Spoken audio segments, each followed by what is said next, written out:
শেখ হাসিনার ভয় নাই সবাই বলো।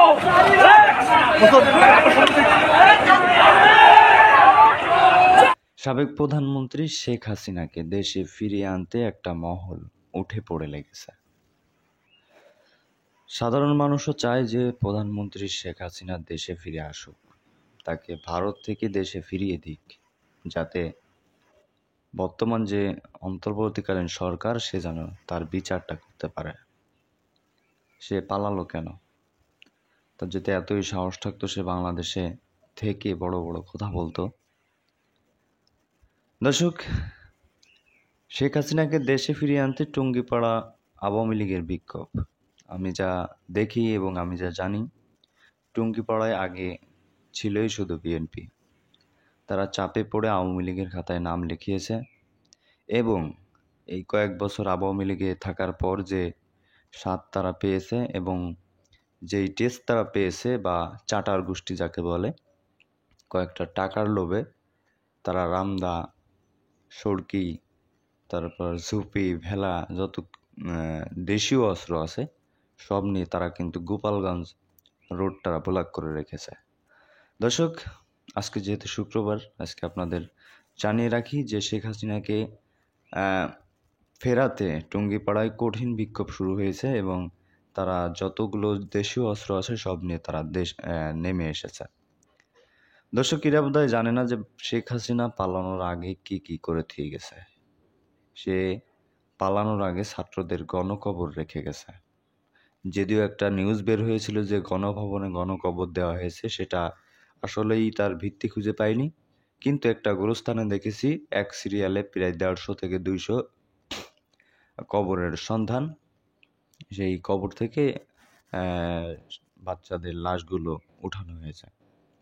দর্শক, এই যে মহলটা শেখ হাসিনাকে দেশে ফেরাতে টুঙ্গিপাড়ায় আওয়ামী লীগ, এরা হয়তোবা এখনো জানে না যে সজীব জয় তার ছেলে ঘোষণা দিয়েছে যে আওয়ামী লীগ বা আওয়ামী লীগের মাথা শেখ পরিবার তারা রাজনীতি করবে না। তার মা পালিয়েছে, তার মা সাধারণ যেই নেতাকর্মী ছিল তাদের তার দায়ভার নেবে না। তাহলে এরা কার সাহসে মাঠে নামলো? মূলত এরা হচ্ছেন ওই এলাকার কিছু চুটকে ফুটকে নেতা আছে, মাথায় যারা রাজনীতি নেতৃত্ব দিচ্ছে বর্তমান আওয়ামী লীগের, তাদের উস্কানি পেয়ে তারা রোডে নেমেছে। সেই নেতাকর্মীরা যখন দেশ ছাড়বে, যত ওই যে রামদাও ভেলা আপনারা হাতে দেখেন, এরা কিন্তু বিএনপিতে চলে আসবে। কারণ এই চুটকে ফুটকের নেতারা আসলে খানা নেই। আমরা যেটা দেখলাম, বাংলাদেশের বড় বড় নেতাকর্মীরা যখন বোরকা পরে পালানোর সাথে এবং পালানোর জন্য ব্যস্ত পালিয়ে গেছে, আর এরা কোথাকার স্যার, এরা তো যখন তখন পাল্টে খেতে পারে। দর্শক, সব থেকে সুসংবাদ হচ্ছে প্রধানমন্ত্রী শেখ হাসিনাকে দেশে ফিরিয়ে আনতে বাংলাদেশ থেকে ভারতে আবেদন করা হয়েছে এবং ভারতকে কঠিন আদেশ দিয়েছে যে সাবেক প্রধানমন্ত্রী শেখ হাসিনাকে যদি ফিরিয়ে না দেওয়া হয় তাহলে ভারতের সাথে এই সম্পর্কটা টিকবে না। দর্শক, আমরা এক নজরে একটু দেখে নেব যে শেখ হাসিনাকে বাংলাদেশে ফেরাতে টুঙ্গিপাড়ায় কারা কারা নেতৃত্ব দিচ্ছে। আপনাদের যদি যুগান্তর থেকে একটু পড়ে শোনাই, আপনারা অবশ্যই খেয়াল দিয়ে শুনবেন। আওয়ামী লীগের সভাপতি ও সাবেক প্রধানমন্ত্রী শেখ হাসিনাকে দেশে ফিরিয়ে আনতে বিক্ষোভ মিছিল ও সমাবেশ করছে টুঙ্গিপাড়া উপজেলা আওয়ামী লীগ। বৃহস্পতিবার বেলা 11টায় গোপালগঞ্জের টুঙ্গিপাড়া আওয়ামী লীগের কার্যালয় থেকে এ বিক্ষোভ মিছিল বের হয়।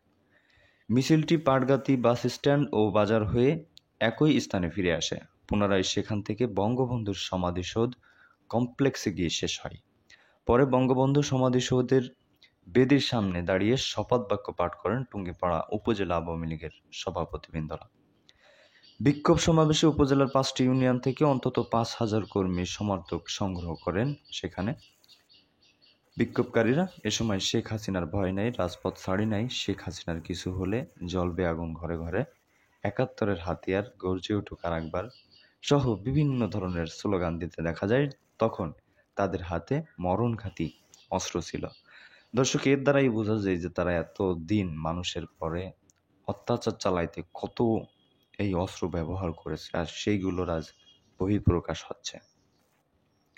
এর আগে ওই 5 ইউনিয়নে আওয়ামী লীগ ও তার সহযোগী সংগঠনের নেতাকর্মী ও সমর্থকরা আওয়ামী লীগ উপজেলা কার্যালয়ে সমবেত হয়ে শপথ বাক্যে তারা উল্লেখ করেন, টুঙ্গিপাড়া জাতির পিতা বঙ্গবন্ধুর সমাধিসৌধের সামনে রেখে শপথ করছি যে যতদিন বঙ্গবন্ধু কন্যা শেখ হাসিনাকে বাংলাদেশের মাটিতে ফিরিয়ে না আনবো ততদিন পর্যন্ত আমরা ঘরে ফিরব না। তারা কি এখন রাস্তায়?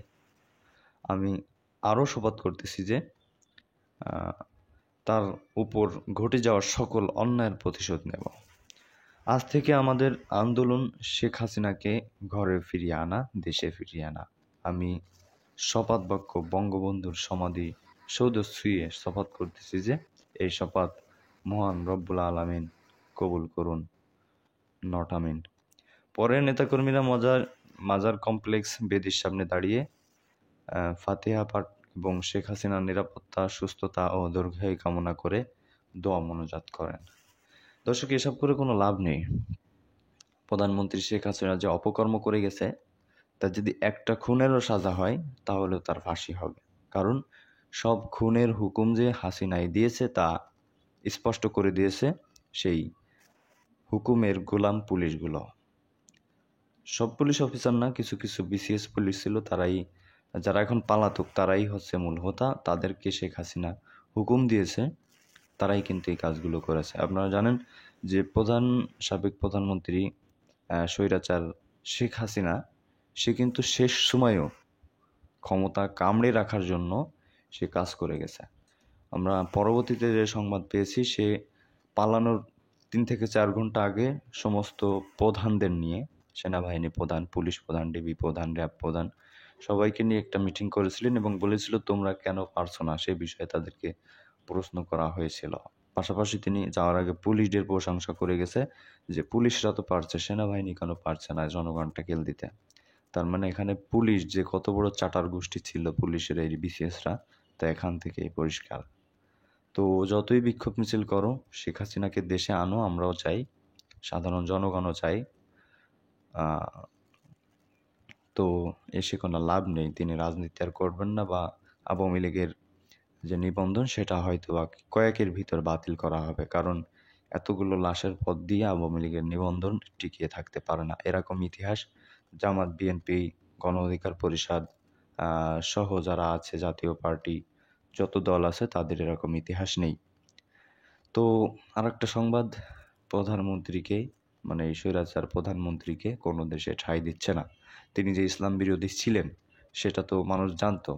তো বাংলাদেশের আলেমদেরকে জঙ্গি সাজানোর জন্য যে তিনি নাটক করতেন, সেটাও এক পুলিশ অফিসার তিনিই বলে দিয়েছেন যে আমাকে দিয়ে জঙ্গি নাটকটা করানো হতো। তো আমি বিএনপির লোক, আমি তাদের ভিতরে আওয়ামী লীগ সেজে থাকতাম যে তাদের গোপন জিনিসটা ধরার জন্য। তো তিনি যে আলেমদেরকে পশ্চিমাদের কাছে জঙ্গি হিসেবে উপস্থাপনা করত, সেই আলেমদের কাছেই, সেই ইসলামী রাষ্ট্রের কাছেই তিনি এখন সাহায্য প্রার্থনা করেছেন। তো আশা করি সেখান থেকে দেবে না, সৌদির কথা বলতেছি। তো দর্শক, পরবর্তী আপডেট পেতে চ্যানেলটি সাবস্ক্রাইব করে রাখুন। সবসময় ব্রেকিং নিউজ আপনাদের জানিয়ে দেবো। ভালো থাকুন। আসসালামু আলাইকুম।